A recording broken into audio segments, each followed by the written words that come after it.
बहुत प्रणाम। दंडवत। हरे कृष्ण। ओम अज्ञान दीदी। दंडवत दंडवत। ओम अज्ञानतिमिरान्धस्य ज्ञानाञ्जन शलाकया चक्षुरुन्मीलितं येन तस्मै श्री गुरुवे नमः। नमो महावदन्याय कृष्ण प्रेम प्रदायते कृष्णाय कृष्ण चैतन्य नामने गौरत्विषे नमः। हे कृष्ण करुणा सिंधु दीन बंधो जगतपते गोपेश गोपिका कांत राधा कांत नमोस्तुते। तप्त कांचन गौरांगी राधे वृंदावनेश्वरी वृषभानुसुते देवी प्रणमामि हरिप्रिये। तवै वास्मि ना जीवामि तया बिना इति विज्ञाय राधे त्वं नय मां चरणान्तिकं। गुरुवे गौरचंद्राय राधिकाय तदालय कृष्णाय कृष्ण भक्ताय तद्भक्ताय नमो नमः। वांछाकल्पतरुभ्यश्च कृपा सिन्धुभ्येव च पतितानां पावनेभ्यो वैष्णवेभ्यो नमो नमः। श्री कृष्ण चैतन्य प्रभु नित्यानंद श्री अद्वैत गदाधर शिवास आदि श्री गौर भक्त वृंद। हरे कृष्ण कृष्ण कृष्ण हरे हरे, हरे राम राम राम हरे। मैं सर्वप्रथम मध्य गुरु पाद्म पद्म परमाराध्यतम नितला प्रविष्ट ओम विष्णुपाद अष्टोत्तर शत श्रीमद् भक्ति वेदांत श्री नारायण गोसाई महाराज मध्य शिक्षा गुरु पाद्म पद्म परमाराध्यतम नितला प्रविष्ट ओम विष्णुपाद अष्टोत्तर शत श्रीमद् भक्ति वेदांत श्री बावन गोसाई महाराज के अभय चरणार बिंद में अनंत कोटि दंडवत प्रणाम कर उनकी ऐत की कृपा की वांछा करती हूँ। मैं ग्रंथराज श्री चेतन शिक्षामृत तदई रचयिता ओम विष्णुपाद सच्चिदानंद श्री भक्तिविनोद ठाकुर के चरणार बिंद में अनंत अनंत कोटि दंडवत प्रणाम कर उनकी ऐत कृपा की भिक्षा करती हूँ। मैं सभी वैष्णवियों के चरणों में वंदन अभिवादन दंडवत प्रणाम करती हूँ।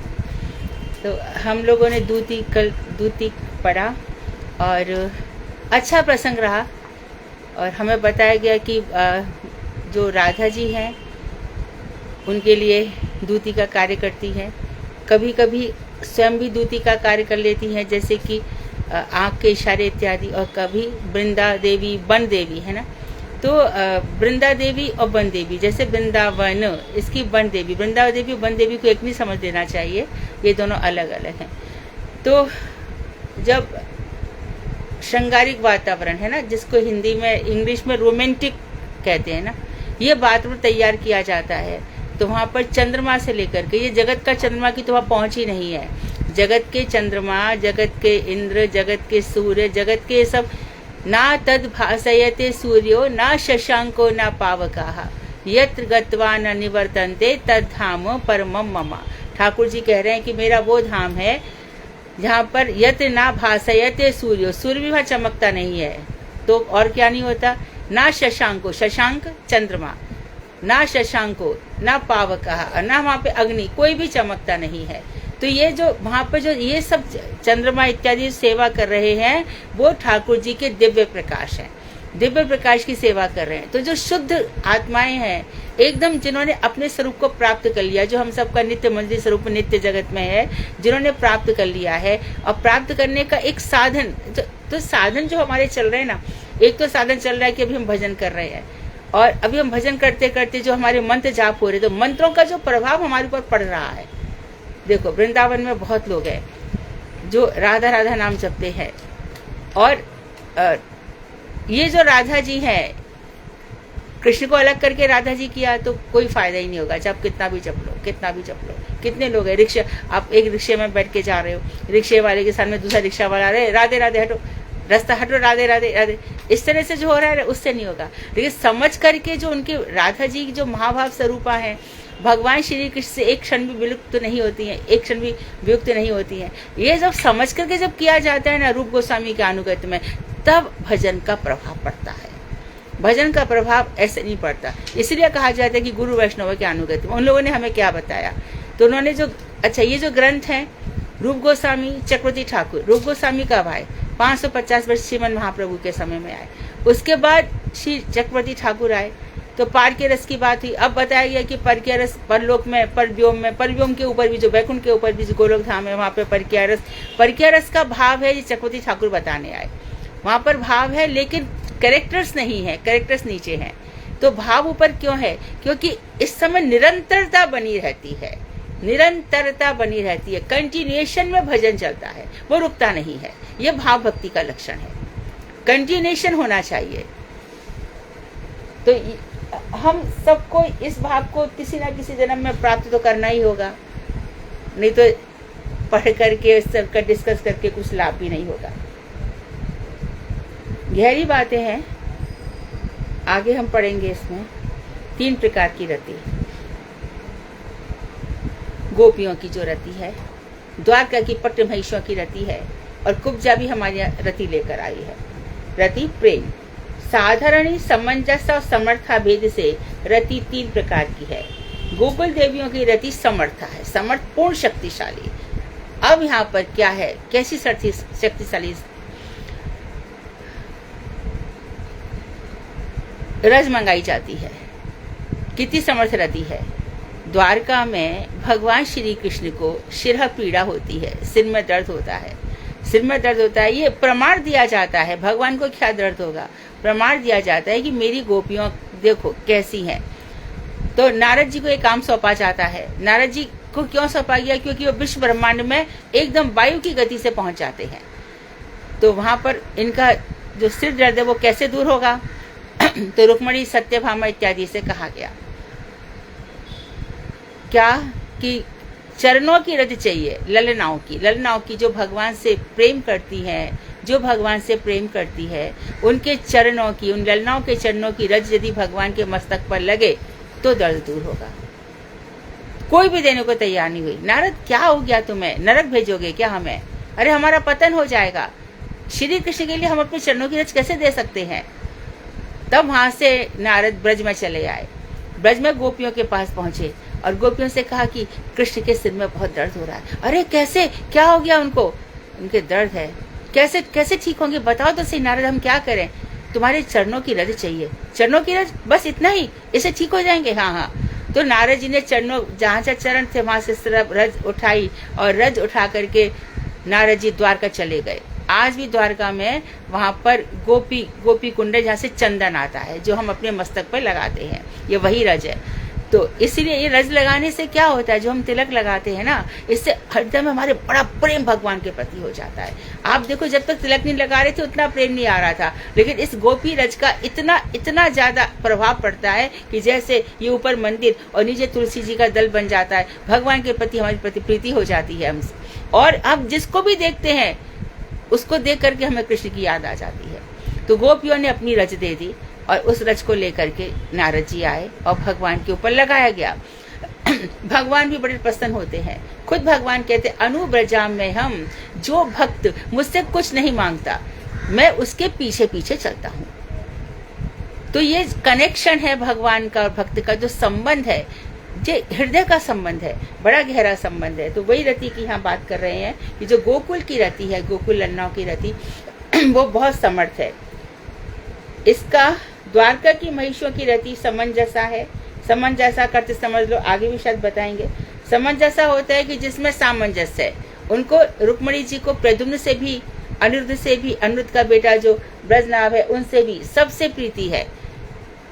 बार बार श्री कृष्ण हस्तिनापुर जाते हैं और गोपियों को छोड़ करके वृंदावनम परित्यज्य पादमेकम न गच्छति, एक कदम भी वहां से भगवान निकलते नहीं है, एक स्वरूप से वहां पर रहते हैं।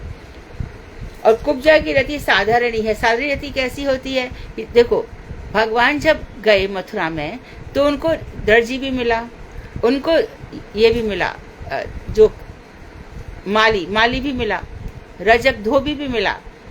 तो किसी को तो भगवान से प्रीति है, किसी को नहीं है। दर्जी तो भगवान को कपड़े दिए ही नहीं, इसने धोबी ने, लेकिन दर्जी से उन्होंने जबरदस्ती धोबी से लेके कपड़े दर्जी से सिलवा लिए, दर्जी को माला माल कर दिया ठाकुर जी ने। तो भगवान भक्त वत्सल उनका एक गुण है।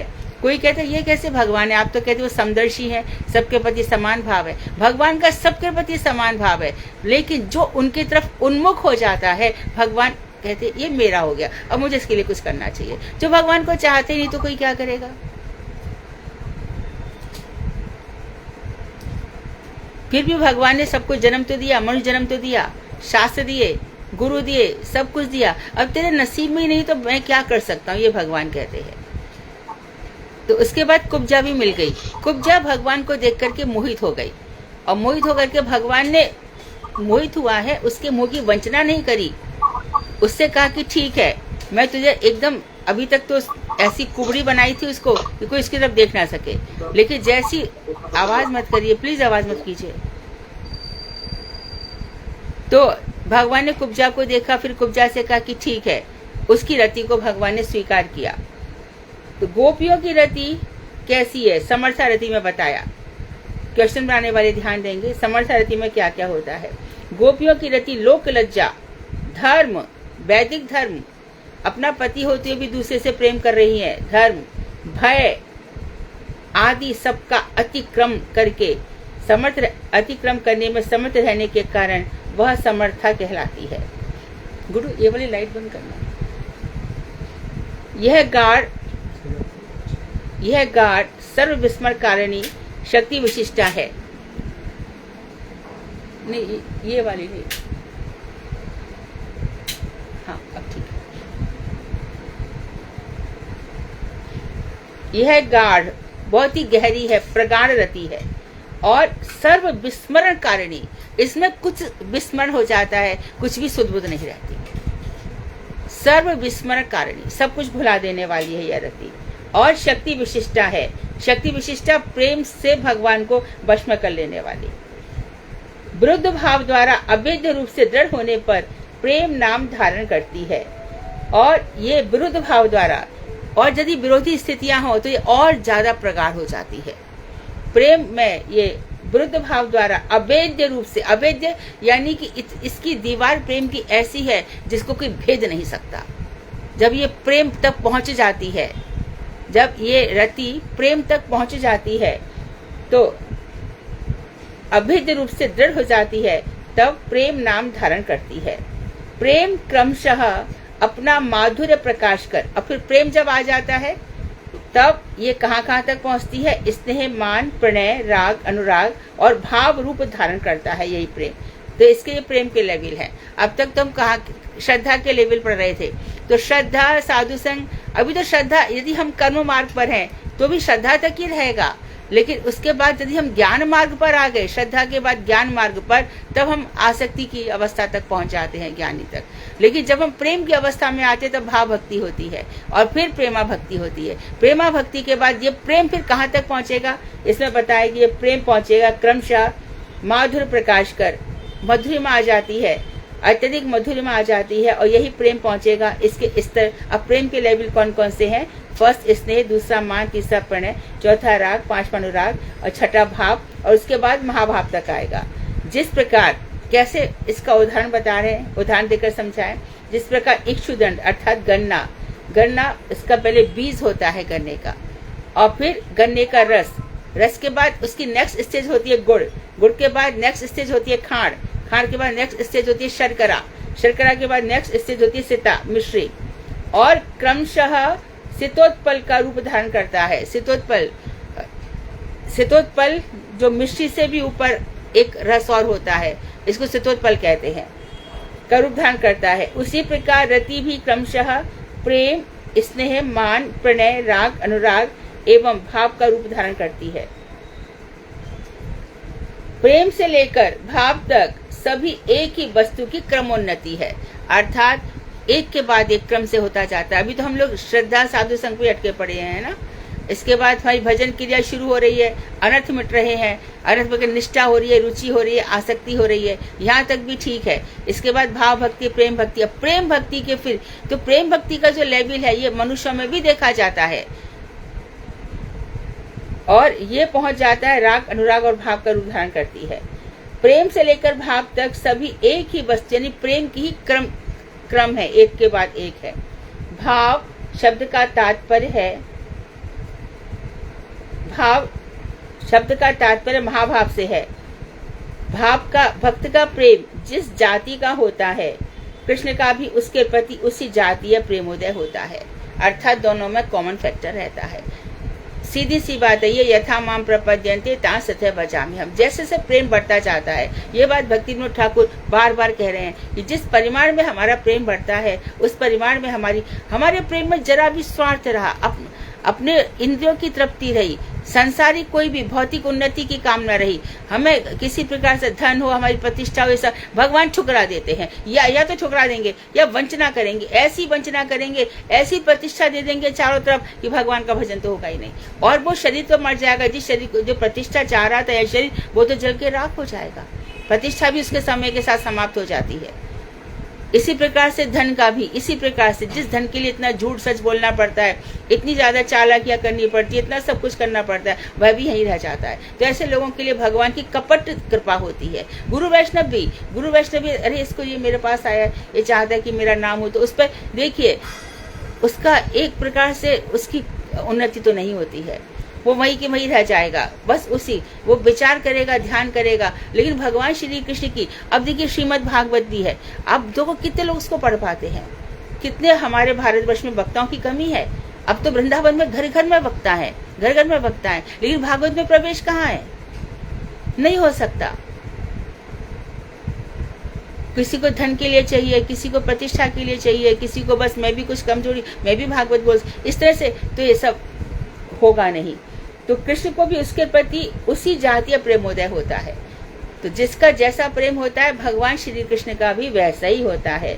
मधुर रस में युवक युवती के बीच ध्वंस का कण उदित होने पर भी ध्वंस रहित भाव बंधन होता है, वही प्रेम है। तो प्रेम का अर्थ क्या है कि ऐसी ऐसी बातें होती है कि प्रेम नष्ट होना चाहिए। इसके लिए हमें एक ग्रंथ मिला है चक्रवर्ती ठाकुर का, प्रेम संपुट। इसमें श्री कृष्ण जाते हैं राधा जी के पास और कहते हैं, राधा, कृष्ण तुम्हें बार बार तुम्हारे साथ धोखा देते हैं, तुम्हारी वंचना करते हैं, तुम्हें देखो रात से लेकर वहां तक उनको समझाते हैं कितनी बार, लेकिन क्या कृष्ण से तुम्हें कभी भी ऐसे विरक्ति नहीं होती? तो बोलती नहीं, वो जो कुछ करते हैं मेरे लिए ही करते हैं। प्रेम संपूर्ण ग्रंथ पढ़ने लायक है। इसका जब हम अनुवाद कर रहे थे तब बहुत ही सुंदर अद्भुत ग्रंथ है। प्रेम का संपुट, एक देखो संपुट होता है, जैसे मुझे कभी लगता है बताऊं, कभी नहीं बताऊं। प्रेम संपुट जैसे होता है कि देखो साधारण रूप से आ जाओ कि भैया संपुट लगा करके चौपाई पढ़ो। कैसे कैसे मानो कोई एक चौपाई है, नाथ शंभुधन भंजनिहारा होई एक दास तुम्हारे, एक चौपाई है, इसको संपुट लगा के पढ़ो। तो संपुट कैसे लगाएंगे? जय जय राजा राम हरे, नाथ शंभुधन भंजनिहारा, जय जय राजा राम हरे, होई को एक दास तुम्हारा, जय जय राजा राम हरे, जैसे। या फिर हम कहेंगे किसी से ओम शब्द लगाओ, ओम का संपुट लगाओ, ओम संपुट लगाओ। तो हमारे जो मंत्र हैं उनके पहले हमने ओम शब्द लगा दिया। सपोज हमारा गोपाल मंत्र है, ओम क्लीम कृष्णाय गोविंदाय गोविंद वल्लभाय स्वाहा ओम, ये लगाना नहीं है, ये मैं ऐसे बात कर रही हूँ कि हमने पहले भी लगाया और बाद में भी लगाया, ओम संपुट लगा दिया, इसको संपुट कहते हैं। तो प्रेम संपुट, इधर से भी प्रेम, वहां से भी प्रेम, यहाँ से भी प्रेम, यहाँ चारों तरफ प्रेम से प्रेम भरा पड़ा है। या और देखो एक वृक्ष है, वृक्ष में डालियां हैं, टहनियां हैं, शाखा है, प्रशाखा है, मूल है, बीज है, और वृक्ष उन्नत होता है। सारे में नीम का वृक्ष कहीं से कुछ भी तोड़ो वो कड़वा ही कड़वा है, लेकिन जब निमोली आ जाती है तो उसमें पूरा की पूरा रस है। तो प्रेम एक फल हो जाता है, उस फल का आस्वादन भक्त भी करते हैं, भगवान भी करता है। दोनों के बीच में ये प्रेम रहता है। दोनों के बीच में देखो अब कितनी प्रकार के हमारे श्री विग्रह हैं। हम बार बार कहते हैं कि देखो घर के श्री विग्रह से हमारी ममता हो जाती है, उनसे हमारी निष्ठा हो जाती है। तो हमारे जो श्री विग्रह हमें दिखते हैं कि उन्होंने देखो मुख मोड़ लिया है, उन्होंने देखो आज प्रसन्न दिखाई दे रहे हैं, आज देखो भगवान के मुख पर क्लांति है, आज भगवान को क्या, ऐसे जो भक्त जितना भी ज्यादा भगवान से जुड़ता है तब सब कुछ होता है। कर्माबाई को क्या हुआ था, ससुर जी इतने तो कह के गए थे कि भैया रोज तुम खाना खिला देना, सीधी सी बात की उन्होंने, रोज प्रसाद लगा देना, ठीक है। अब वो सही लेकर के बैठ के उसको लगता कि भगवान खाते ही होंगे, तो भगवान तो नहीं खाया। फिर एक दिन अरे खा क्यों नहीं रहे, मेरे ससुर तो बोल के आप खाते हो, खा क्यों नहीं रहे हो? नहीं खाया ठाकुर जी ने, बैठी रही, तो आप नहीं खाओ तो मैं कैसे खाऊंगी, ये तो सही नहीं है। ससुर जी आके क्या बोलेंगे, फिर दूसरे लगा नहीं बेचारी भूखी रह रही है, नहीं। तीसरे दिन फिर थाली भर के लाई खिचड़ो, ऊपर घी की बाट की, जी मैं मारा श्याम धनी, जी माँ वे बेटी जाट की। बाबा मारो गाम गयो है, ना जाने कद आवेगो, तिनके भरोसे बैठो रहो तो भूखो ही रह जाएगो। आप उनके भरोसे बैठे रहोगे तो भूखा ही रह जाएगा, ये खाओ खिचड़ी। तो भगवान जब उसने खूब कली सुनाया तो भगवान ने कर्माबाई की खिचड़ी खाई। ऐसे घर घर में हर ठाकुर जी, हम प्राण प्रतिष्ठा करते हैं ना, क्यों करते हैं? क्यों करते हैं? इसलिए कि ठाकुर जी हमारे प्राण स्वरूप हैं, हमारे उनके आँख कान जो कुछ भी हो सब उनकी सुनते हैं बात, हमारा दिया हुआ खाते, हमारा पहनाया पहनते हैं। ऐसे इसलिए तो उनको करुणा निधान कहा जाता है। उनके साथ अपनत्व हो, अपनत्व की भावना होनी चाहिए। तो ये प्रेम जो है पग पग में हर हमारे कहते हैं ना, कोई जैसे देश का प्रेम करता है कि मेरे खून का कतरा कतरा मेरे देश के लिए समर्पित है, इसी प्रकार से मेरा हृदय, पंखा बंद करना भाई, मेरा हृदय प्रेम से पगा हुआ है, प्रेम से पगा हुआ है।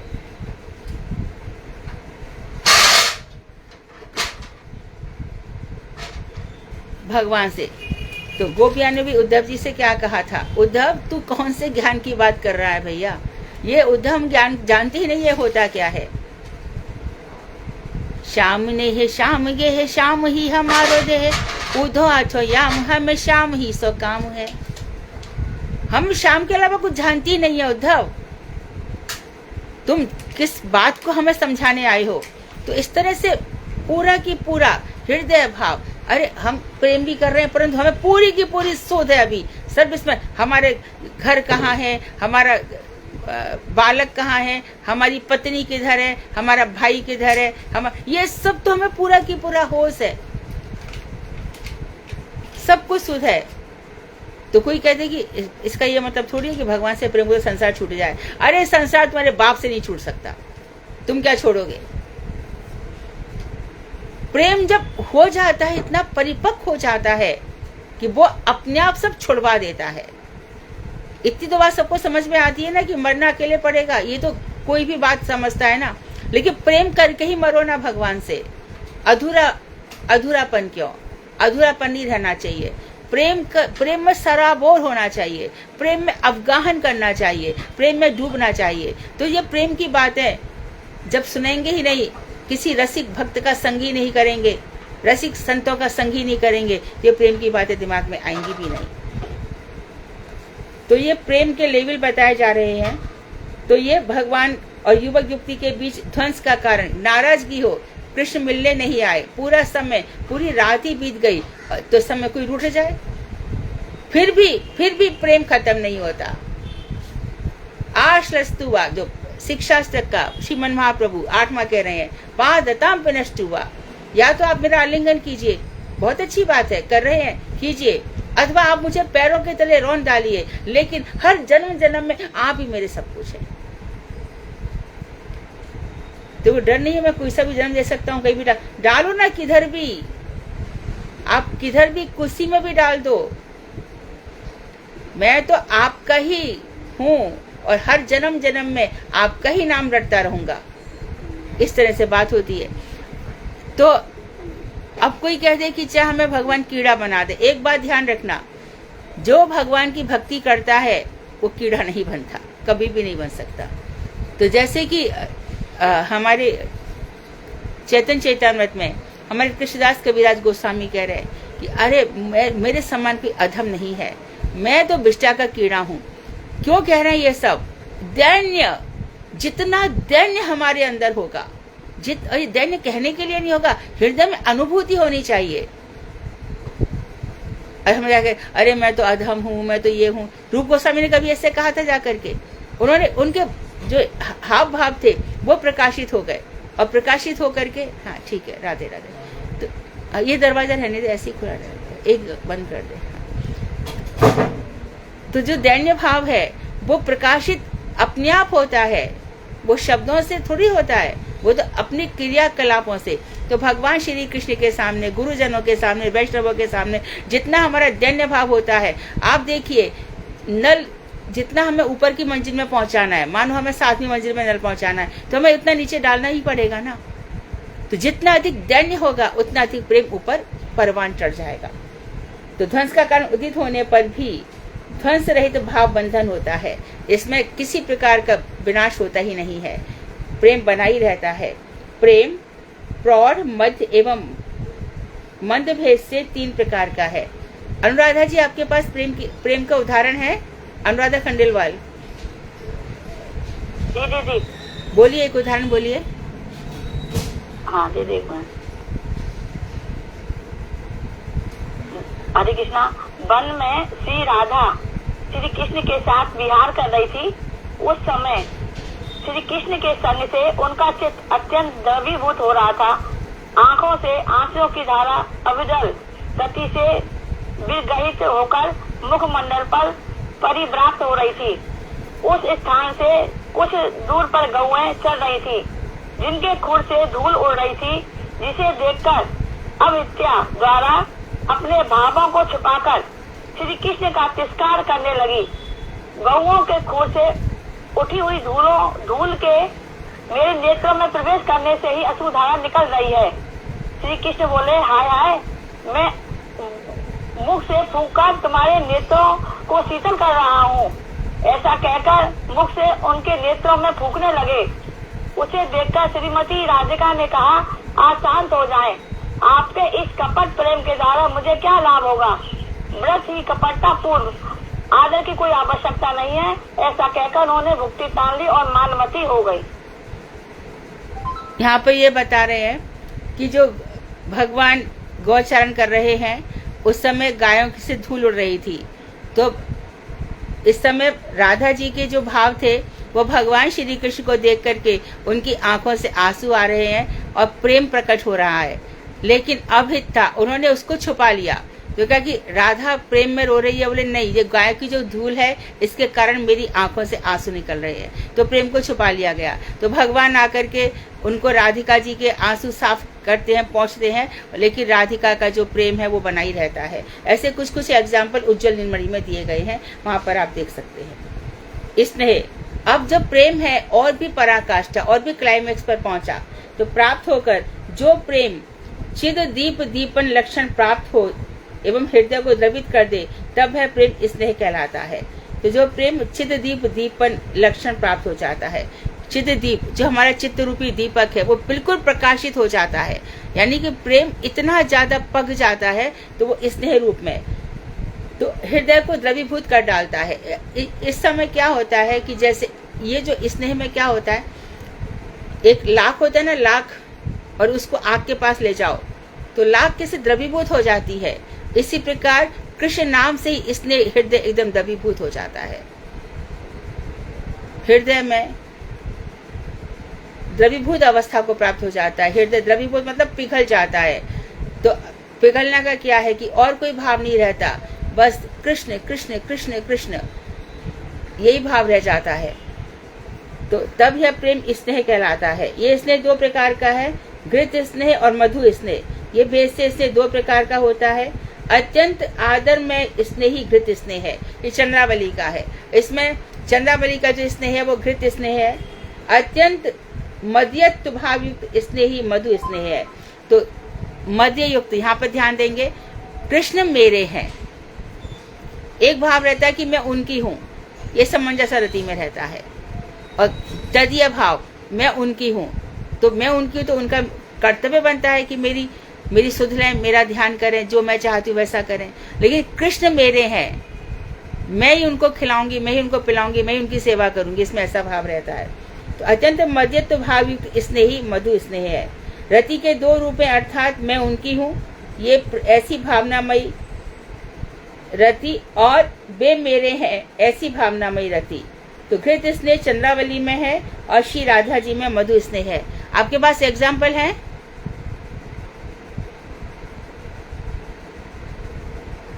तो मान पढ़े राग अनुराग इसका ही निकाला, तो निकालू?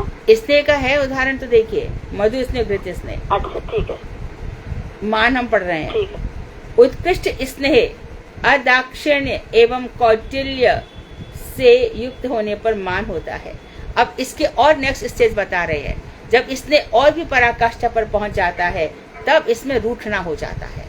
जब मानवती राधा जी है, हमारी राधा जी मानवती हैं, कभी सहतुक मान होता है, कभी अहेतुक मान होता है, कभी तो रूठने का कारण होता है और कभी कभी बस रूठ गए, प्रेम इतना अधिक है, रूठ गए। अरे क्यों रूठी हो राधा, कुछ तो बोलो। पर राधा जी के पास कोई रीजन भी नहीं है, क्या बोलेंगी, फिर भी रूठ रहे हैं, तो भगवान श्री कृष्ण को आनंद आता है। तो अदाक्षिण्य एवं कौटिल्य, कुटिलता से युक्त होने पर मान होता है। उदात्त एवं ललित भेद से मान दो प्रकार का है। अभेद मनन रूप विश्रम युक्त मान ही प्रणय है। तो इसके बाद आगे बढ़ कि अभेद जिसका कोई भेद नहीं सकता है, मनन अभेद रूप मनन चल रहा है और विश्रम्भ युक्त अत्यंत निष्ठा के साथ ये मान ही प्रणय है। किसी स्थान पर स्नेह से प्रणय उत्पन्न होकर मान धर्म प्राप्त होता है। स्नेह प्रणय मान धर्म होता है और किसी स्थल पर स्नेह से मान होने पर प्रणयत्व प्राप्त होता है। एक क्रम बताए है। आप बोलेंगे उदाहरण? जी दीदी, घृत स्नेह का मिला। हाँ बोलिए, धीरे धीरे बोलिए, थोड़ा धीरे बोलिए, थोड़ा धीरे बोलिए। ठीक है दीदी।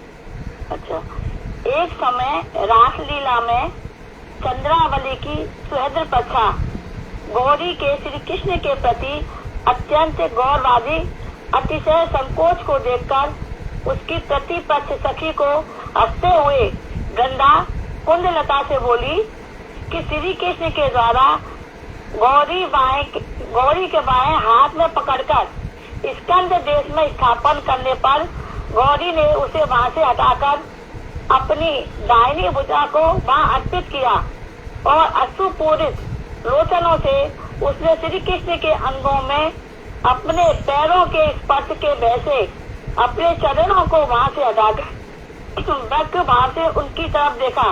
इसके द्वारा उन्होंने प्रतिपक्ष की सखियों को केवल हंसाया ही है। तो भगवान श्री कृष्ण के कंधे पर हाथ रख करके चंद्रावली चल रही है और उसके बाद उन्होंने ये जो आगे के बताए हैं कि वहां से चरण हटाया है। तो इस तरह से उसने जो इशारे किए हैं, इससे घृत स्नेह उसका प्रकट हुआ है। अब मधु स्नेह का बोल दीजिए। मधु स्नेह ये पति ये मेरे हैं, ऐसे अतिशय मध्यता युक्त स्नेह को मधु स्नेह कहते हैं। ये दूसरे भावों की अपेक्षा ना कर स्वयं माधुर्य को प्रकट करता है। इसमें उदाहरण नहीं है, ये सब परिभाषा। कोई बात नहीं। अब बता रहे हैं कि प्रणय और राग। प्रणय के उत्कर्ष में अत्यंत दुख एवं अत्यंत सुख रूप से जो प्रतीत होता है वही राग है। अब प्रणय तो यानी अप्रणय के और भी आगे बढ़ जाएंगे, तब अत्यंत दुख एवं सुख रूप से जो प्रतीत होता है वही राग है। इसके राग है नीलिमा एवं रक्तिमा भेद से राग दो प्रकार का होता है। नीलिमा राग का उदाहरण है आपके पास? क्या दीदी? नीलिमा राग। नीलिमा राग एक मिनट देखती हूँ दीदी। स्थायी मधुर भाव, 33 व्यभिचारी भाव और हास्य आदि 7 रस एक साथ मिलकर 41 भावांतर है। तो इसमें प्रणय और राग में क्या है? स्थायी मधुर भाव है, 33 व्यभिचारी भाव है, 33 और 34 और हास्य आदि 7 रस एक साथ मिलकर इसमें 41 भाव देखे जाते हैं प्रणय और राग में। अब बता रहे अनुराग। जो राग स्वयं नव नव भाव से सदा अनुभूत प्रिय को नित्य नवीन अनुभूत कराता है, नव नवायमान। इसमें भगवान श्री कृष्ण ने थोड़ी सी गर्दन इधर करी उधर करी, कुछ भी उनकी क्रियाएं हुई, इसमें भगवान का चालन, उनका दुपट्टा हिलाना, उनका पीताम्बर चलाना, उनका मंद मंद मुस्कुराना, उनका नीचे झुकना, ऊपर उठना, तो ये सब जो भाव है उसमें भगवान श्री कृष्ण की नव नवायमान अनुभूति होती है। ये अनुराग है। इसमें वशी भाव वश में हो जाता है, प्रेम वैचित्र एवं अप्राणी गुल्म लता पत्थर आदि में जन्म लासयुक्त होकर अनुराग असीम उन्नत अवस्था तक पहुंच जाता है। तो इसमें ऐसा हो जाता है कि जैसे अभी बताया कि चाहे मैं गुल्म बन जाऊं, चाहे मैं लता बनूं, चाहे मैं अप्राणी मतलब जो जड़ है आदि में जन्म की, चाहे कोई भी मेरा जन्म हो, भगवान इतना अधिक ये जो अनुराग है वो इतना अधिक तक पहुंच जाता है। तो अनुराग की सीमा तक हमने बहुत लोगों को देखा है ना, जैसे कि रसखान जी ने कहा और भी हमारे कितने भी गोस्वामी ने कहा कि नित्य निकुंज की जो वहां पर झाड़ू है ना, उसकी चाहे मुझे एक शलाका बना दो। झाड़ू को सोहनी कहते हैं ब्रज में, सोहनी की मुझे शलाका बना दो। तो नित्य निकुंज में ब्रज की लता पता मोहि कीजय, आवत जात कुंज की गलिन रूप सुधा निध पीजय। मुझे निधिवन में, सेवा कुंज में, वहाँ का कोई पेड़ पौधा पत्ता ही बना दो। उद्धव जी ने भी कहा था, आशा महोचरण रेणु दुषा, मुझे कुछ भी बना दो, गुल्म लता औषधि कुछ भी मुझे बना दो, विरुद्ध कुछ भी बना दो। तो क्या होगा, जब वो यहाँ से आएंगे जाएंगे, तब उन दोनों के प्रिया प्रियतम की जो अद्भुत निधि है, अद्भुत सौंदर्य निधि है, अद्भुत माधुर्य निधि है, उसका मैं पान कर सकूंगा। अब देखो, ये शरीर को लेकर, ये आत्मा को लेकर तो रहना ही पड़ेगा। इस कभी कभी मनुष्य जन्म में नहीं मेरी प्राप्ति हो रही है, मेरा जो अनुराग है उसमें मुझे आपके दर्शन नहीं हो रहे, आपके माधुर्य की मुझे अनुभूति नहीं हो रही, परंतु मुझे करनी है। चलो आपकी मर्जी, मुझे मनुष्य जन्म मत दो, नेक्स्ट कहीं भी कुछ भी बना दो मुझे। तो ऐसा हमारे यहाँ पर कई गोस्वामियों ने अपने भाव व्यक्त किए हैं। और रसखान का तो सब जानते हैं, मानुष हो तो वही रसखान बसों ब्रज गोकुल गाँव के गौरन, ये तो सब आप जानते ही है। तो रसखान कभी भी इसी तरह से रस में डूबे हुए थे और भगवान श्री कृष्ण की कुंज में अपना सब कुछ बांटने को तैयार थे। आठों सिद्ध नवो निधको सुख नंद की गाय चराए विसारो, जो सुख हो कल धोत के धाम करिल की कुंजन ऊपर वारो, शाम कबो इन आखिन सो ब्रज के बनबाग टराग निहारो। तो ब्रज के बनबाग टराग कब मैं ऐसे देखूंगा। तो ये जो हम देख रहे हैं इसी वृंदावन में, लेकिन आज भी हम देखते हैं कि गहवर वन जब जाते हैं बरसाने में, तो वो जो प्राचीन काल से वो अभी तक भी सुरक्षित है। इस गहवर वन की गहराइयों में अभी हमें, यद्यपि वहां पर थोड़े थोड़े ये बना लिए गए हैं, लेकिन अभी भी गहवर वन की गहराइयों में वो है। और आप उधर चले जाओ बिहार वन के और अंदर अंदर अंदर जितने भी वहां पर लगता है, हाँ किशोरी जी किशोर यहाँ पर है। तो किशोर किशोरी ने कहाँ पर रमण किया है, वृंदावन में। तो कोई कहते कि देखो भैया वैसे तो वृंदावन में रहते हैं, लेकिन हम साउथ में देखते हैं कि बड़े बड़े मंदिर बनाए गए, बड़े विशाल मंदिर बनाए गए, भगवान यहाँ पर भी रहते हैं। तो सबके भक्त की अपनी अपनी भावना है। हमारे ठाकुर जी वृंदावन में रहते हैं। हमारी जो राधा ठाकुराइन है वो कृष्ण को बनमाली कहती है, और किशोरी जी खुद यहाँ पर क्या पहनती है, वो क्या धारण करती है, पुष्प पल्लव पत्ते। तो कोई कहता है कि मंदिरों में तो किशोरी को कितने बड़े बड़े हार, लेकिन अभी भी जहाँ पर बंगाली पद्धति से चल रहा है, तो अभी जैसे कि हम वहाँ पर देखते हैं इधर हमारे देवानंद गौड़िया मठ में, वहाँ पर पत्तों पर श्रृंगार आज भी हो रहा है फूलों से। मेटल के इसके आभूषण नहीं पहनाए जा रहे आज भी, यद्यपि श्रृंगार रस्म उनका वर्णन आता है कि वो केवल इत्यादि धारण करती हैं, लेकिन ब्रज के लता पल्लव से वो उनका जो आभूषण होते हैं, कृष्ण के भी वैसे ही है।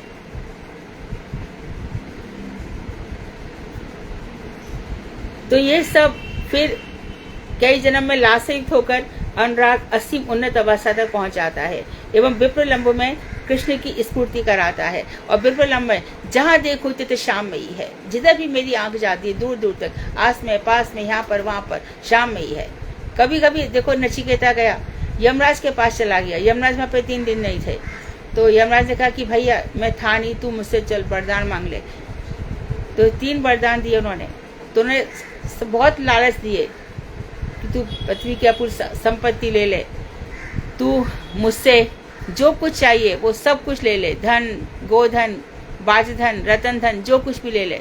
तब मेरे को कुछ नहीं चाहिए, मुझे आत्म तत्व चाहिए। जो आत्मा को लेकर के, मेरी आत्मा इतने शरीरों को लेकर घूम रही है, इस आत्मा की जागृति मुझे चाहिए, इस आत्मा की स्फूर्ति चाहिए।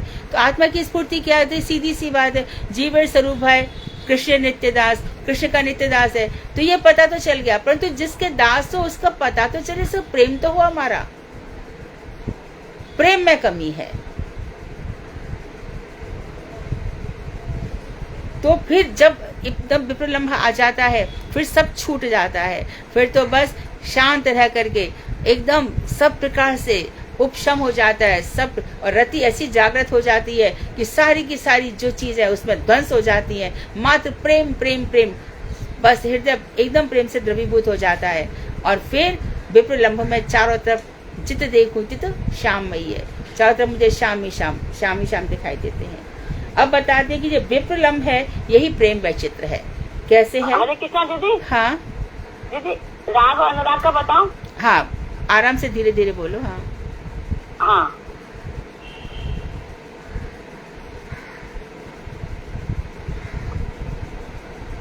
राग का है श्रीमती राधिका को दूर से देख रही ललिता अपनी सखियों के साथ उनके कृष्ण अनुराग का आस्वादन करते हुए कह रही है, श्रीमती राधिका, मध्याह्न काल के सूर्य की प्रखर किरणों से उत्तप्त सूर्यकांत शिला के नुकीले एवं स्थल विशेष में तीक्ष्ण धार वाली भयंकर शिला पर अपने पैरों को स्थापन कर श्री कृष्ण के दर्शन के आनंद सिंधु में मग्न होकर अपने तन मन और इंद्रियों की शुद्ध बुद्ध तक भूलकर मानो कमल के फूलों से रचित सैया के ऊपर अपने चरण कमलों को रख रही हूँ। इस प्रकार अत्यंत सुख से बिंदु मात्र भी उधर उधर नहीं हो रही है। ये बता रही है कि राधिका जी रोज क्या करती थी कि प्रतीक्षा करती थी भगवान की कि कब वहां से आएंगे। तो सूर्य की एकदम धूप जल रही है चारों तरफ और नीचे जो शिलाएं हैं वो नुकीली शिलाएं हैं और राधा अनुराग में इतनी डूबी हुई है, नीलिमा राग बताया मदिष्ठा राग इतनी डूबी हुई है कि उन शिलाओं पर वो चल रही है, फिर भी उनको ऐसा लग रहा है कि मानो मैं कोमल पत्तों के किसले पर चल रही हूँ। कृष्ण प्रेम के अनुराग में वो इतनी तरह से डूबी हुई है। अनुराग का बताती हूँ। श्रीमती राधिका ने कहा, हे कृष्णोदरी, जिनका कृष्ण ये 2 अक्षर मात्र नाम है, वे कौन है? मेरे कानों में प्रवेश करते ही जिन्होंने मेरे धैर्य को हरण कर लिया। ललिता ने कहा, जो सो हो, तुम्हारे पूछने का प्रयोजन क्या है? श्रीमती राधिका ने कहा, यदि एकमात्र मेरे कानों में प्रविष्ट होकर जिन्होंने मेरा धैर्य आदि सब कुछ हरण कर लिया ना जाने मेरे नेत्रों में प्रवेश करें तो और क्या करेंगे? अतएव क्या तुम जानती हो कि ये कौन है? इससे अपने कुल धर्म की रक्षा की युक्ति भी चिंतनीय है। ललिता ने कहा, तुम राग से या उत्कंठा से अंधी होकर ये क्या कह रही हो? क्या तुम इनका परिचय नहीं जानती? राधा ने कहा, सत्य ही कह रही हो, ये मेरे परिचित नहीं है। ललिता ने कहा, हे मोहिते, अतिशय तृष्णा के कारण तुम्हारा ज्ञान विलुप्त हो गया है। श्रीमती राधिका ने कहा, तुम मुझे फिर से स्मरण करा दो।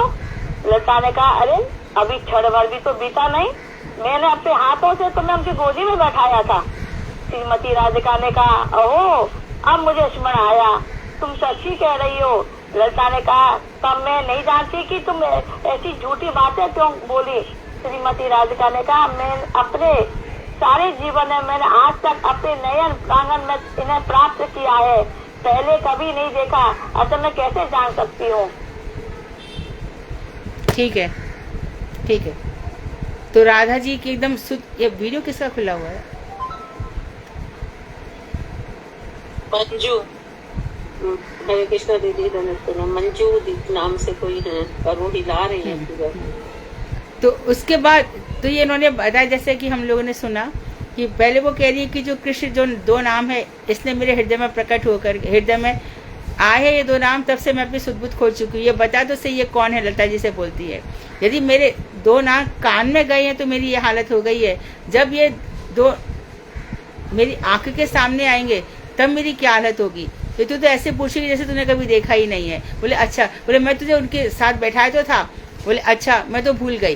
तो इस तरह से ये बताया कि राग में स्थिति ऐसी हो जाती है। अब विप्रलंभ जो वियोग है, तो प्रेम वैचित्य तुरंत याद आएगा आपको। प्रेम सरोवर में वो कथा याद आएगी जब भगवान श्री कृष्ण और राधा जी पास में बैठे थे, तो राधा जी श्री कृष्ण के साथ केली विलास में मगन थी।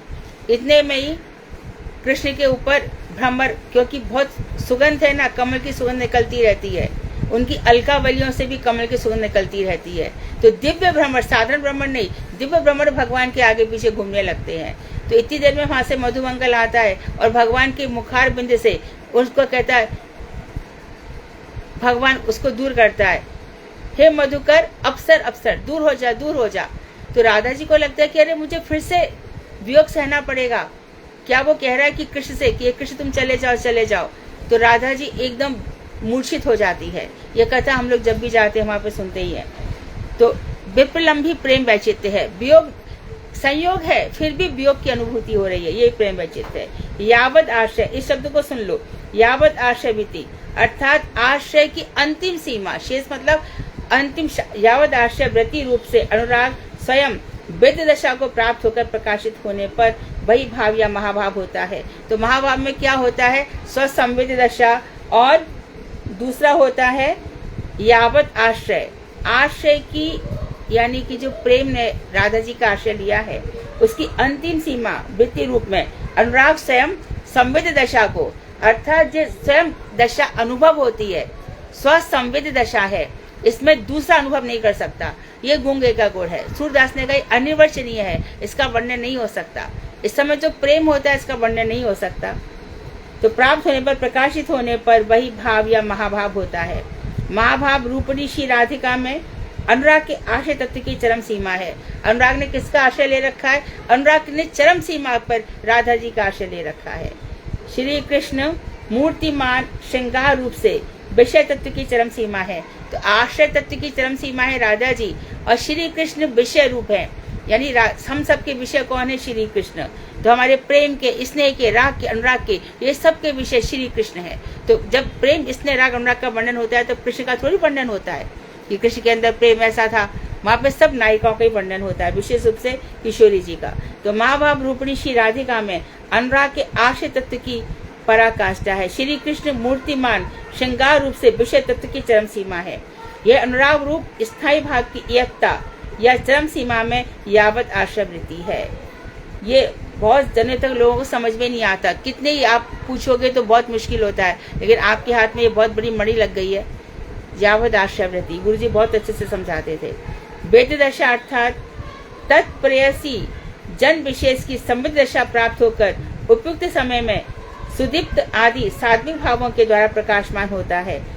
इसमें बता रहे हैं कि वेद दशा अर्थात जो सत्संबंध दशा है, जो अनुभव हो रही है, वेद दशा अनुभव हो रही है, तत्व प्रेयसी जन विशेष की, भगवान की, तत्व मतलब भगवान की प्रेयसियां, जो प्रेयसी जन है उनको संवित दशा प्राप्त होकर उपयुक्त समय में, ठीक समय में, फिर सुदीप्त आदि सात्विक भाव जो आपने पढ़े थे, पहले ज्वलित है, फिर धुमायित है, फिर दीप्त है, सुदीप्त है। सुदीप्त भाव मतलब जो कभी खोता ही नहीं है, हमेशा बना रहता है, सात्विक भाव के द्वारा प्रकाशमान होता है तथा आश्रय एवं विषय को अभिन्न रूप से संयोजित कर महासात्विक विकार द्वारा आदिभूत करता है। तो इस समय आश्रय और विषय दोनों अभिन्न रूप से संयोजित हो जाते हैं, जिसको हम श्रीमन महाप्रभु भी कहते हैं। जब महाप्रभु और श्री कृष्ण ना सो रमण ना सो रमणी दोनों पेशा जान, इसमें कौन रमण है कौन रमणी है, दोनों एक ही हो जाते हैं। इसको कहते हैं महाभाव, महासात्विक विकार। अष्ट सात्विक विकार से भी महासात्विक विकार है, जब ये यावत आश्रय वृत्ति और सत्संवित दशा दोनों को एक कर देती है।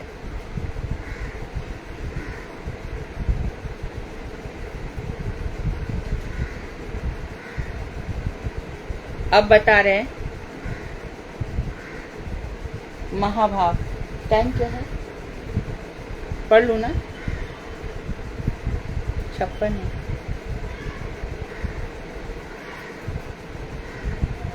कल इसको पढ़ते हैं ना, माँ बाप को कल पढ़ लेते हैं, कल हमारा हो जाएगा। वांशा कृतरुवश्य कृपा सिंधु वेवचा पतितानां पावनेभ्यो वैष्णवेभ्यो नमो नमः।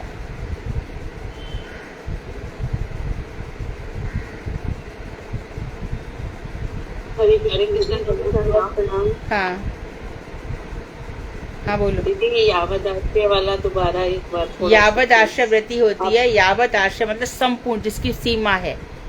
तो इसने जो क्या कर रखा, अनुराग ने अपनी एकता, अपनी परम सीमा तक राधा जी का आश्रय ले रखा है।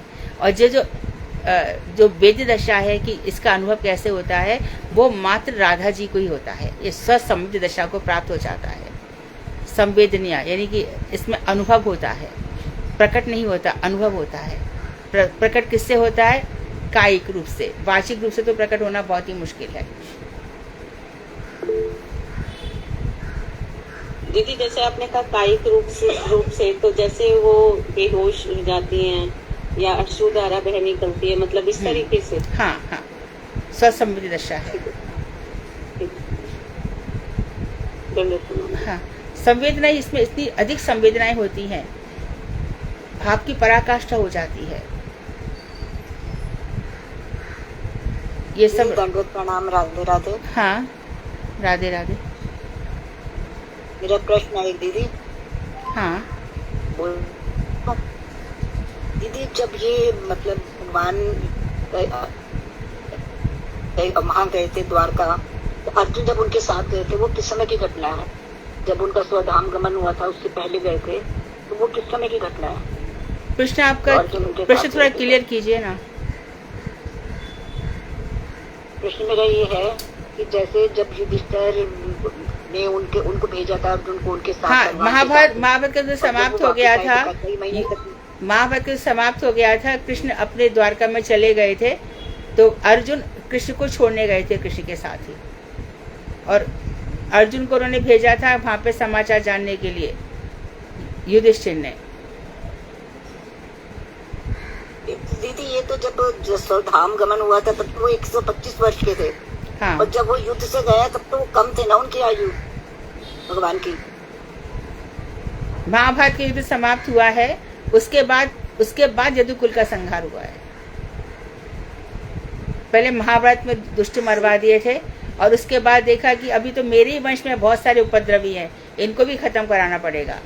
तो ऐसा मैंने कहीं पढ़ा था कि महाभारत युद्ध के समय भगवान की आयु 83 वर्ष की थी।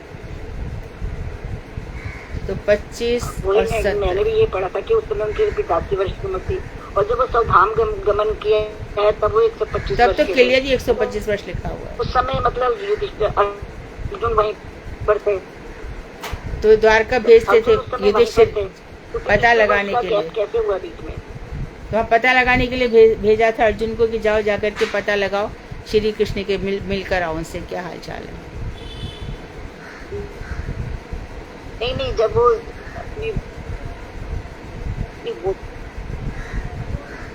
फिर या तो उन्होंने बहुत सालों के बाद भेजा होगा उनको, क्योंकि जब 85 वर्ष के थे और 25 वर्ष मैं आपसे कह रही हूँ कि हाँ, महाभारत युद्ध के बाद काफी समय पड़ते, तभी तो उन्होंने बोला था ना अपने दारू को कि भी उनको जाके बोलोगे सब द्वारका डूब जाएगी और सब। समझ में आ गई।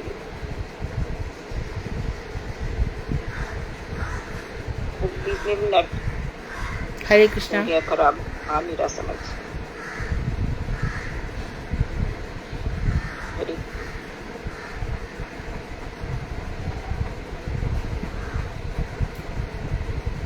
हरे कृष्ण दीदी, देखते ना। हाँ दीदी, ये वेद्य दशा अर्थात तत्व प्रेयसी विशेष की संवेद्य दशा, ये क्या है? वेद हम बार बार वही बोल रहे, वेद दशा अनुभव करने जाने योग्य। तो भगवान की जो तत्प्रेयसी है, उनकी जो प्रेयसियां हैं, उनमें ये दशा संवेदना अवस्था को प्राप्त हो जाती है। संवेदन होता है, इसको अनुभूत होती है, ये व्यक्त नहीं होती है। ये स्वसंवेद्य दशा है, अपने आप को अनुभूयमान है, संवेदनशील है। अनुराधा दीदी, इसमें यावद आश्रय वृत्ति और स्वसंवेद दशा के उदाहरण दिए हैं क्या? दीदी एक और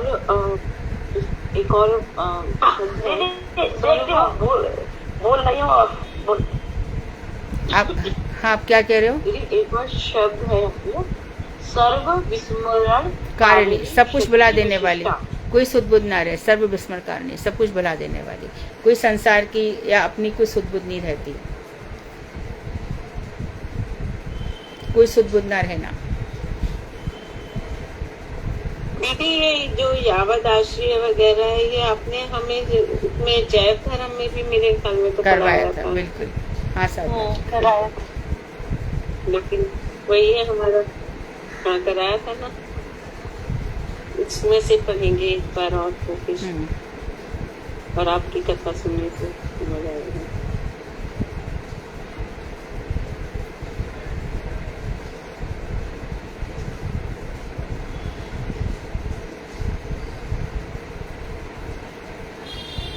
और कोई प्रश्न है?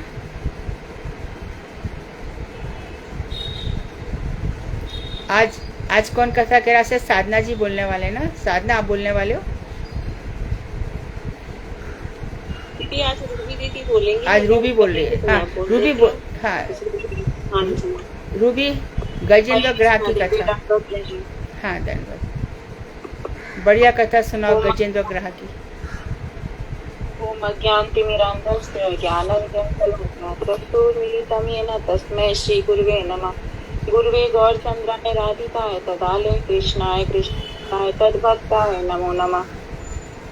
नमो विष्णुपादाय कृष्णपृष्ठाय भूतले श्रीमते भक्तिवेदांत श्रीधरगोस्वामी नामिने। नमो विष्णुपादाय राधिकाय प्रियात्मने श्रीमते भक्तिवेदांत नारायण गोस्वामी नामिने। नमो परम गुरुदेवाय श्रीमते सौम्य मूर्तये भक्ति श्री श्री महात्मने। वाञ्छाकल्पतरुभ्यश्च कृपा सिन्धुभ्येव च पतितानां पावनेभ्यो वैष्णवेभ्यो नमो नमः। ओम विष्णुपाद श्री भक्ति वेदांत श्रीधर गोस्वामी महाराज जी के श्री चरणों में दंडवत प्रणाम करती हूँ। शिक्षा गुरु ओम विष्णुपाद श्री भक्ति वेदांत श्री नारायण गोस्वामी महाराज पूज्यपाद मधु दीदी के श्री चरणों में दंडवत प्रणाम करती हूँ। तत्पश्चात वैष्णवी के श्री चरणों में मेरा दंडवत प्रणाम स्वीकार हो। आज हमारा बड़ा ही सौभाग्य का विषय है कि हम श्रीमद् भागवतम का कथा श्रवण और बोलने का प्रयास कर रहे हैं मधु दीदी के अनुगत में। तो यहाँ पे प्रश्न उठता है कि श्रीमद् भागवतम है क्या। तो शास्त्रों में वर्णन है कि सर्व वेदांतम सारम श्रीमदम भागवतम दृश्यते। सब वेदांतों का सार श्रीमद् भागवतम है। तो इसी भागवतम के अंतर्गत अष्टम स्कंद द्वितीय अध्याय में गजेंद्र और ग्राह की संवाद है। क्षीर सागर से घिरा हुआ अत्यंत सुंदर 10,000 योजन ऊंचा त्रिकुट नामक एक पर्वत है। विशाल पर्वत था। त्रिकुट नाम का है ना, त्रिकुट नाम का पर्वत है। त्रिकुट नामक एक पर्वत था। त्रिकुट पर्वत के ऊपर स्थित एक विशाल सरोवर विद्यमान था। उसमें हरे रंग के कमल खिले रहते थे। इस पर्वत के घोर जंगल में अनेक हाथियों और हथनियों से भरे हुए झुंड के साथ एक शक्तिशाल गजेंद्र निवास करता था। उस हाथी के विशाल शरीर के वैसे त्रिकुट पर्वत भी कांप उठता था। गजराज ने सरोवर में प्रवेश करके सबसे पहले सूंड उठाकर जी भर के जल पिया। उसके पश्चात उसने स्नान किया और इससे उसकी थकान मिट गई। वह गजराज ग्रस्त मनुष्य के समान मोहग्रस्त एवं उन्मत्त होकर अपनी सूंड से जल की फुलहारों से छोड़कर हथनियों के ऊपर बालकों के ऊपर स्नान कराने लगा। उसके मुंह में सूंड डालकर जल पिलाने लगा। इसी बीच प्रारब्ध बस उस सरोवर में रहने वाले किसी महाबलशाली ग्रह ने अत्यंत क्रोध से भय होकर उस दुर्मर्द गजराज का पैर पकड़ लिया। दूसरे हाथी हथनी और उसके बच्चे जब देखा कि महाबलशाली ग्रह उसके स्वामी गजराज को खींचते हुए ले जा रहा है, तो गजराज को जल से बाहर निकालने की बहुत चेष्टा की, परंतु वो उसका उद्धार करने में असमर्थ रहा। इसी प्रकार परस्पर युद्ध करते हुए कभी कभी गजेंद्र ग्राह को बाहर खींचने लगता और कभी ग्राह गजेंद्र को जल के भीतर खींचने लगता। इसी प्रकार 1000 वर्ष बीत गए। दोनों ही जीवित रहे। दोनों ही बहुत लंबे समय तक जल में खींचते जाने के कारण गजेंद्र के अंग शिथिल हो गए। वह दुख और निराश में डूब गया। उसके मानसिक और शारीरिक बल सब क्षीण हो गए। इसके विपरीत जलचर होने के कारण ग्राह उत्साह दे बल और उत्साह उसकी बढ़ गई। गजेंद्र देव बस प्राणों को संकट में देखकर वो विवश हो गया। उसने देखा कि अब मैं ग्रास से मुक्त होने में असमर्थ हूँ। मृत्यु से भयभीत होकर अपने प्राणों की रक्षा के विषय में वो सोच विचार करने लगा। ग्राह के आक्रमण से यह मेरे समान हाथी से मुक्त नहीं करा पाएगा। तो हथनियों के विषय में क्या कहा जाए। यह ग्राह विधाता का पास रूप है, यानी मृत्यु का रूप है।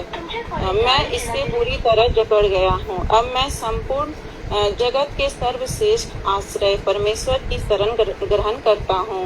भगवान किसी के द्वारा ज्ञात नहीं हो सकते। अति शक्तिशाली एवं प्रभाव संपन्न है। प्रचंड वेग से मनुष्य को निकालने के लिए दौड़ रहा है। उससे भयभीत होकर जो भगवान का शरणागत हो जाता है, भगवान उसकी अवश्य ही रक्षा करते हैं। गजेंद्र ने कहा, मैं उन परम पुरुष का ध्यान करता हूँ जिनकी कृपा से इस जगत में चेतना का विस्तार है, जो इसके आदि बीज स्वरूप तथा ब्रह्मादि के भी जो ईश्वर हैं और जो देह रूपी पूर्व में कारण से भी विद्वान है। मैं उन भगवान वासुदेव को नमस्कार करता हूँ,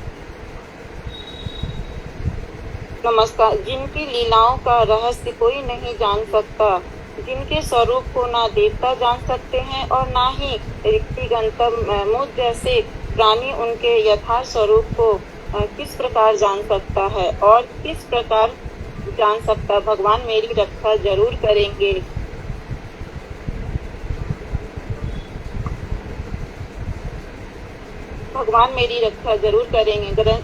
गजेंद्र को इस प्रकार अर्थ जानकर तथा उनकी स्तुति सुनकर इच्छा तुल्य वेगवाद गरुड़ पर सवार होकर तथा चक्र हाथ में लेकर उस स्थान पर पहुंचे जहां गजेंद्र विपद में पड़ा हुआ था। उसके साथ स्तुति करते हुए देवगण भी वहां पर पधारे। सरोवर के भीतर गजेंद्र को बलशाली ग्रह ने पकड़ रखा था, जिसके वह अत्यंत पीड़ित हो रहा था। जब गजराज ने देखा कि आकाश में गरुड़ के ऊपर विराजमान होकर हाथ में चक्र लिए भगवान हरि आ रहे हैं, तब वह अपनी सूंड में एक कमल पुष्प लेकर वेद नाम के वशीभूत होकर अतिशय कष्ट से कहने लगा, हे नारायण, हे अखिल गुरु, हे भगवान, आपको मेरा नमस्कार है। गजराज को इस प्रकार अत्यंत पीड़ित देखकर भगवान हरि गरुड़ के ऊपर से कूद पड़े और अहेतु की कृपा करते हुए उन्हें शीघ्र ही सरोवर के समीप पहुंचकर गजेंद्र के ग्राह भी उद्धार कर दिया। उन्होंने समस्त देवताओं के समीप ही चक्र से ग्राह के मुख फाड़ करके गजराज को मुक्त कर दिया।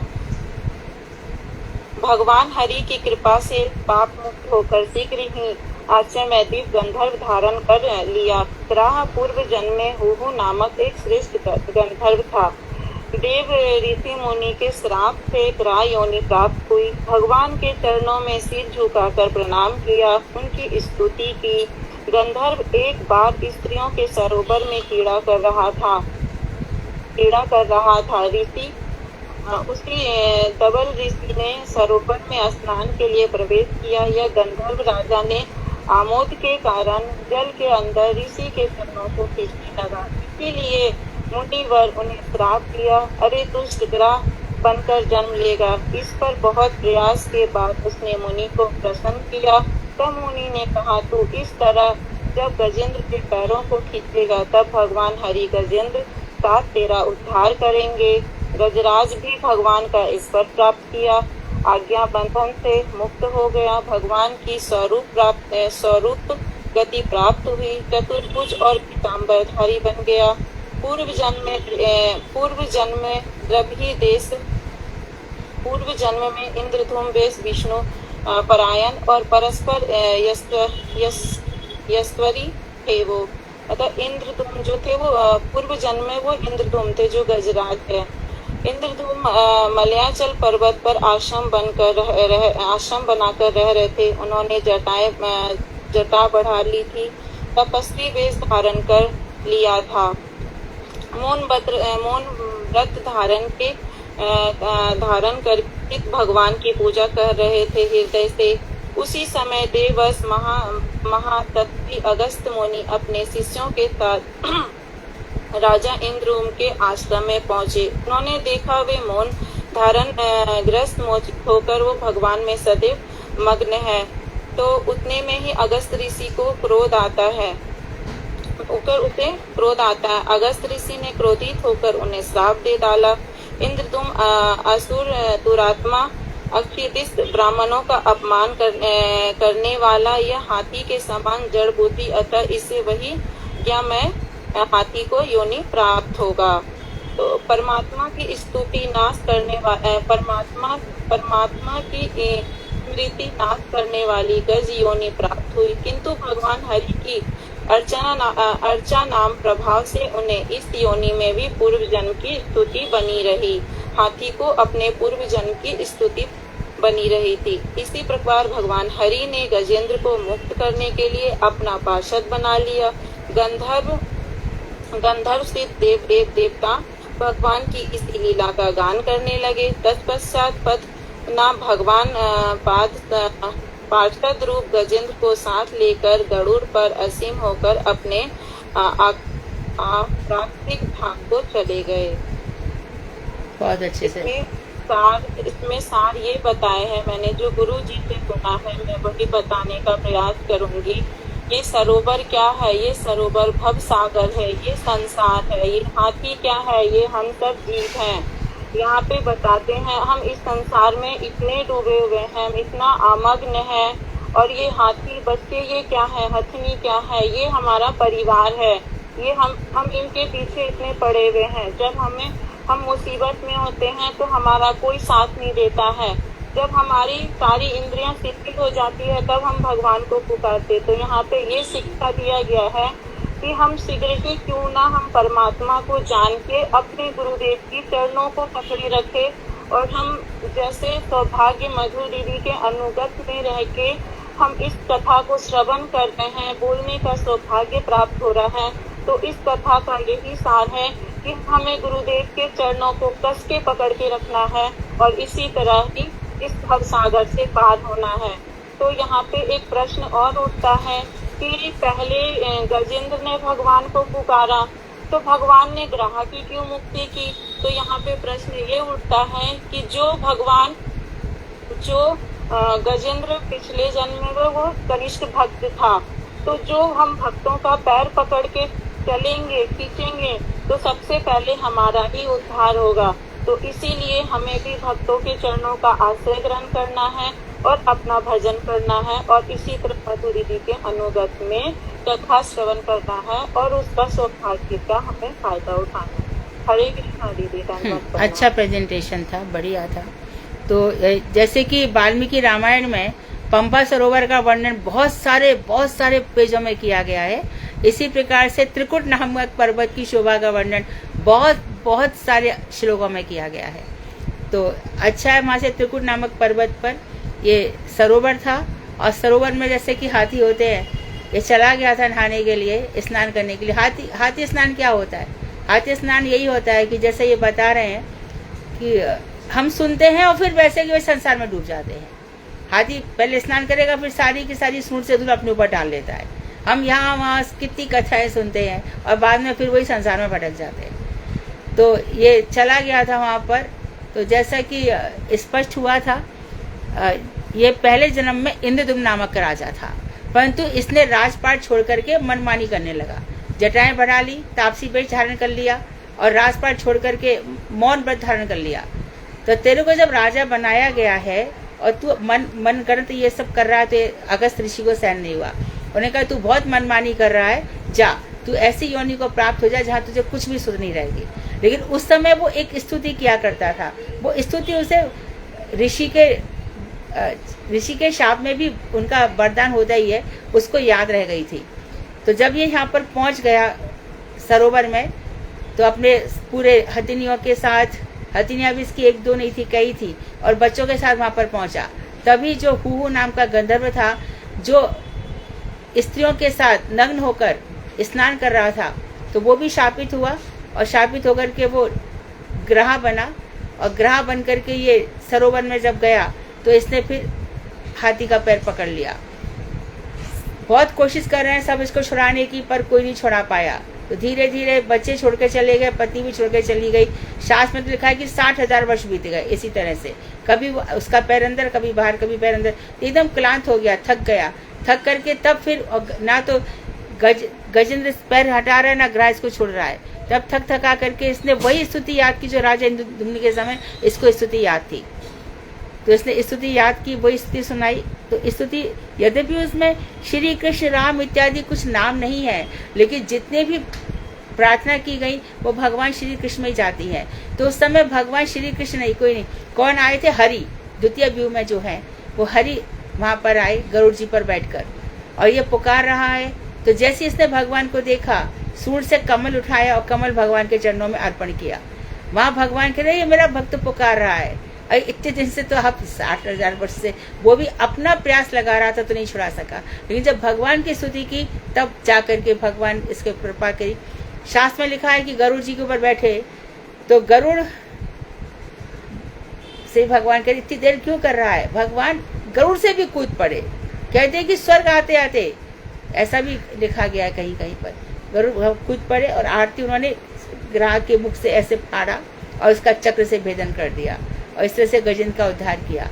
तो गजेंद्र के पूर्व जन्म में तो ये भी एक बात स्पष्ट होती है कि हम अपने कर्मवश ना जाने कितने प्रकार के शरीर धारण करते हैं, एक तो ये बात स्पष्ट होती है। दूसरी ये बात भी स्पष्ट होती है कि हमारा जो भजन हमने किसी जन्म में किया हुआ होता है वो कभी भी नष्ट नहीं होता। जैसे कि इसको भी स्मृति बनी रही, उसको भी स्मृति बनी रही।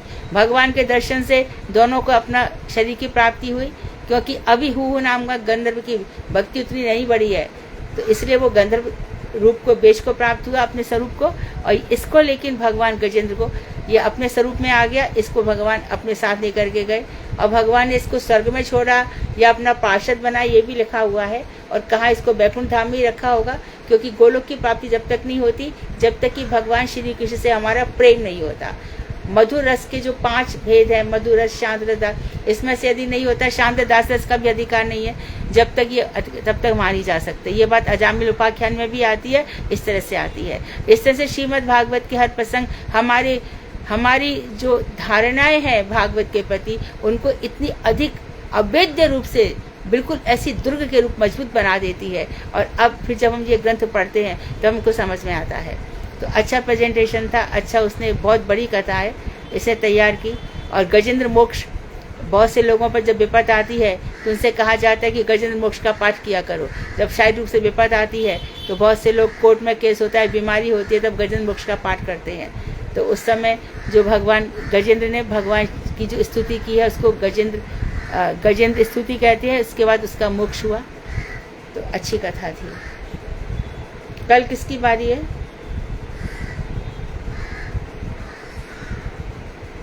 हरे कृष्णा दीदी, दंडवत प्रणाम। हाँ, कल साधना दीदी करेंगे दीदी। हाँ, साधना जी का बहुत समय से चल रहा है। हाँ, फाइनली कल साधना जी बोलेंगे। हाँ, ठीक है। हरे कृष्णा दीदी, आज में कीर्तन करो छोटा सा ही। कौन? रूबी? हाँ हाँ दीदी। कल वो सपना जी, तुम भी गाओ। सपना जी भी कह रही थी कि वो बसंत पे गाना गा चाहती है, गीत है। सपना जी है यहाँ पर? हरे कृष्णा, दंडवत प्रणाम। हाँ, रूबी गाए, उसके बाद आप बसंत का गाना। हाँ, रूबी गाओ।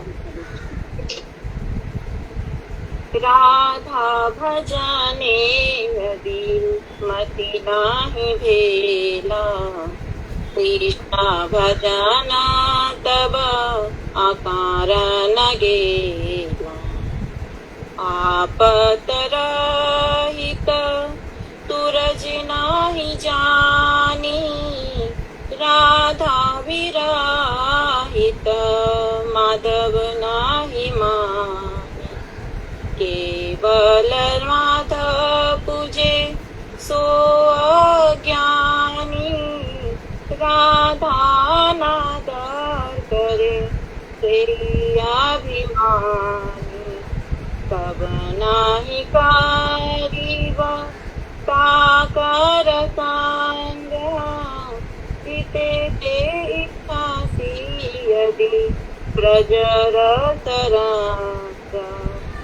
राधिकार दासी यदि होए अभिमान, शीघ्र मिलाए तब गोकुल कान।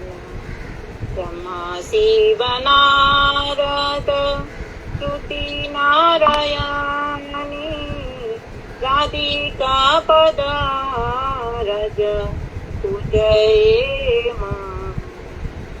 उमा राम सत्य सची चंद्र रूकमानी,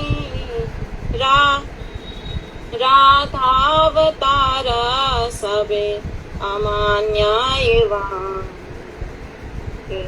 राधा परिचार्य जाकर धाना, भगति विनोद मांगे तुम्हारा चरण, भगति विनोद तारे मांगे चरण।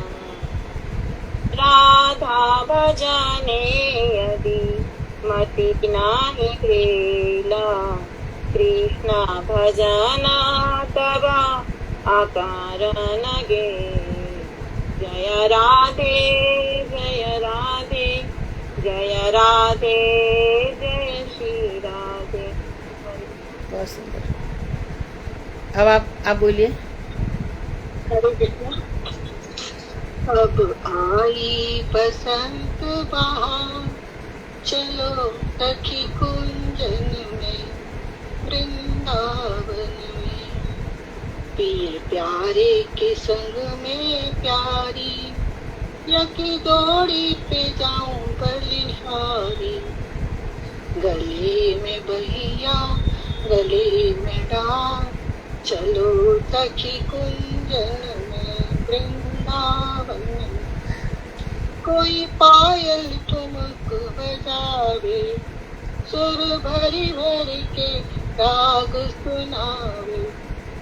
अब मंदी मंदी पड़त हुआ, चलो सखी कुंजन में वृंदावन। तल शीतल पवन सुखदाई, चहुं ओर हरियाली छाई।